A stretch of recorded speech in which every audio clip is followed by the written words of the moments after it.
다들 안녕하세요. 프로토 91회차 토신 정보방 환급 인증합니다. 당첨금은 세후 금액인 거 알고 계시죠? 다들 아시겠지만 한 경기 취소되어 당첨금이 반토막 났지만 그래도 당첨 모두 축하드리며 오늘 경기도 분석 시작해보겠습니다. 금일 첫 번째 경기 몰타 대 리히텐슈타인 분석 시작해보겠습니다. 몰타는 이번 일정이 홈 연전이며 승격을 위해 다음 주 있을 안도라전을 준비하며 친선전으로 리히텐슈타인을 만난다. 10월 네이션스 일정에서는 몰도바 상대로 테마의 골이 터지며 승리했는데 2승 1패를 기록 중이며 몰도바 역사상 최고의 선수 중 하나인 은봉을 중심으로 몬테벨로가 이번 홈 경기에서도 팀의 공격을 이끌 것이다. 리히텐슈타인은 지난 10월 일정에서 1승 1무를 기록했으며 그러나 1승은 아시아의 약체인 홍콩과의 평가전에서 나왔고 네이션스 리그에서는 좀처럼 올라오지 못하는 모습이고 이 경기보다는 다음 일정인 산마리노전이 중요하기에 원정에서 무리하지 않고 워커를 앞세운 역습으로 나설 것이 유력하다. 몰타의 승리를 본다. 리히텐슈타인은 리그 D 레벨에서도 가장 전력이 떨어지는 팀이다. 게다가 이번 일정은 원정이기에 더 어려운 경기가 될 것이며 은봉과 몬테벨로가 경기 내내 상대 수비를 공략하며 기회를 노릴 몰도바가 승리할 것이다. 금일 두 번째 경기 프랑스 대 이스라엘 분석 시작해보겠습니다. 프랑스는 첫 경기에서 이태리에 패했지만 그 이후 벨기에저 연승을 비롯해 3연승에 성공했으며 특히 음바페가 부상 여파로 빠진 10월 일정에서 연승했는데 파리 생제르맹의 공격수인 콜로 무아니가 선발 스트라이커로 나서 확실하게 기회를 골로 마무리했고 바르콜라와 귀행두지 등의 활약도 좋았고 비록 이 경기는 초우 아메니가 징계로 빠지고 음바페도 결장하는 악재가 있지만 자이르 에메리와 포파나 코네 등이 공백을 메울 수 있다. 이스라엘은 리그어 레벨의 팀이 아님을 성적으로 보여주고 있으며 지난 10월 일정에서는 연속 4실점하며 패했고 강팀 상대로 안정적인 경기를 하지 못했으며 아부파니의 골이 있긴 했지만 승격의 주역인 페레츠와 가브리엘 등 중앙 미드필더들이 경기의 흐름을 가져오지 못했다. 프랑스의 승리를 본다. 이스라엘은 솔로몬이 이번 일정에 돌아올 수 있다. 그러나 원정에서 프랑스의 중원 상대로 버틸 전력이 아니다. 역습을 노리는 운영을 하겠지만 원하는 결과를 얻기 어렵고 콜로 무아니와 바르콜라, 덤벨레 스리톱이 나서 상대 수비를 공략할 프랑스가 연승을 이어갈 것이다. 금일 세 번째 경기 벨기에 대 이탈리아 분석 시작해보겠습니다. 벨기에는 이태리와 프랑스 등에 밀리며 3위까지 떨어졌으며 압도적인 최하위인 이스라엘이 있기에 강등까지 가진 않을 것으로 보이지만 그래도 마지막 네이션스 리그 2 경기에서 성적을 내야 한다. 데브라이너가 소속팀에 돌아왔기에 출전을 조율할 수 있지만 아직 풀타임을 뛸 몸 상태는 아니고 틸레만스와 망갈라가 중원을 지켜내야 한다. 그래도 세비야의 에이스 역할을 하는 루케 바키오를 비롯해 오펜다와 트로사르 대 케텔라에르 등 해결할 선수들은 질비하다.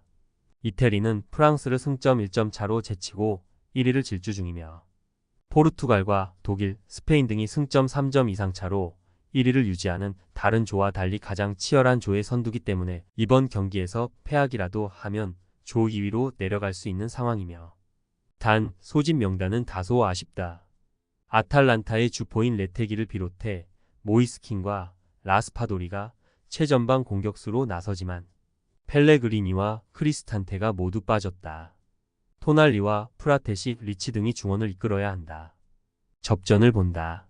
벨기에는 최전방에 나설 오펜다를 비롯해 트로사르와 루케 바키오 등이 홈 경기에서 경기 내내 공격적으로 골을 노릴 수 있다. 그러나 프라테시와 토날리가 중원을 두텁게 하며 상대의 공세를 저지할 것이고 바스토니와 가티, 디 로렌조가 수비 라인을 지킬 이태리 상대로 리드를 잡지 못할 것이다.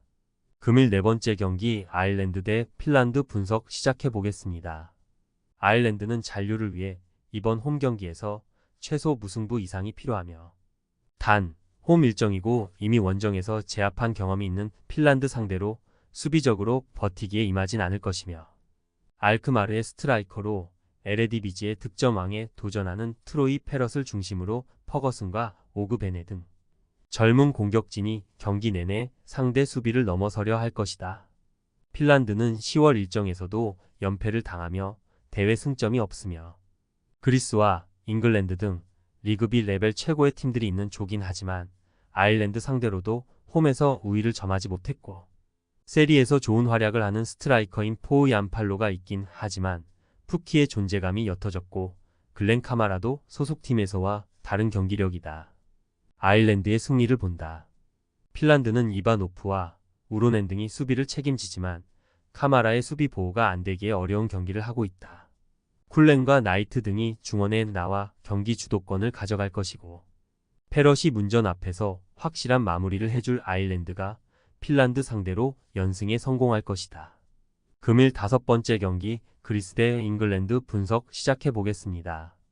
그리스는 잉글랜드 원정을 승리했기에 조 1위를 달리며 승격으로 가고 있으며 벤피카 이적 이후에도 최고의 활약을 하는 파블리디스를 중심으로 촐리스와 마수라스, 두비카스 등 좋은 공격수들이 즐비한 데다 하지디아코스와 얀눌리스가 지키는 수비도 안정적이고 이 경기에서 무승부만 기록해도 승격 가능성이 높기에 홈이지만 무리하지 않고 경기에 임할 것이다.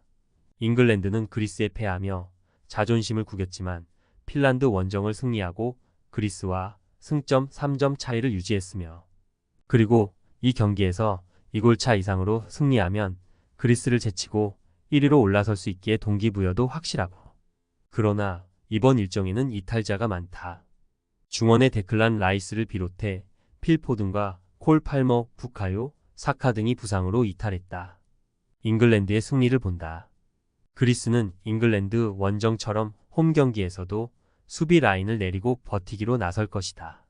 시오피스와 바카세타스 등이 중원에서 수비 보호에 열을 올릴 것이며 그러나 갤러거와 고메즈가 중원에서 점차 주도권을 잡을 잉글랜드가 경기를 주도할 수 있고 케인과 벨링엄 외에도 솔랑케가 교체로 들어와 골을 노릴 잉글랜드가 승리할 것이다.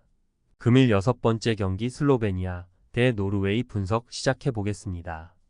슬로베니아는 카자흐스탄을 잡고 공동 선두권에 위치해 있고 3위긴 하지만 오스트리아, 노르웨이와 같은 승점 7점을 기록 중이기에 이번 홈 경기를 승리하면 단독 1위로 올라설 가능성도 있기 때문에 승격을 위해 이번 홈 경기를 반드시 승리해야 한다. 라이프치히에서 중요한 역할을 하는 세스코를 비롯해 물라카와 스포라르 등이 공격적으로 경기에 임할 것이다. 노르웨이는 오스트리아에 패하며 단독 1위를 지키지 못했으며 대회 시작 이후 3경기에서 2승 1무를 기록 중이었는데 오스트리아 원정에서 5골을 허용했기 때문에 이번 원정에서 반드시 승리해야 승점 동률 상황에서도 다음을 기대할 수 있고 수비 위주의 웅크린 운영보다는 홀란드와 세를로스 등이 공격적으로 골을 노릴 것이다. 노르웨이의 승리를 본다. 슬로베니아가 카자흐스탄 상대로 홈에서 3골을 기록하긴 했지만 수비를 안정적으로 가져가며 역습에 능한 팀이기에 공격적인 운영으로는 상대를 압도하기 어렵고 엘슈닉과 체린이 중원에서 라인을 올릴 텐데 웨데고르가 복귀의 소스비와 중원에 나설 노르웨이 상대로 우위를 점하기 어렵고 홀란드가 역습으로 기회를 해결할 노르웨이가 승리할 것이다. 토신 최종 조합은 영상 아래 고정 댓글로 말 걸어주시면 토신 정보방에서 무료로 공유해드립니다. 제발 손해보면서 토토하지 말고 다같이 웃으면서 즐겁게 베팅합시다. 함께 하실 분들은 부담 갖지 마시고 편하게 말 걸어주세요.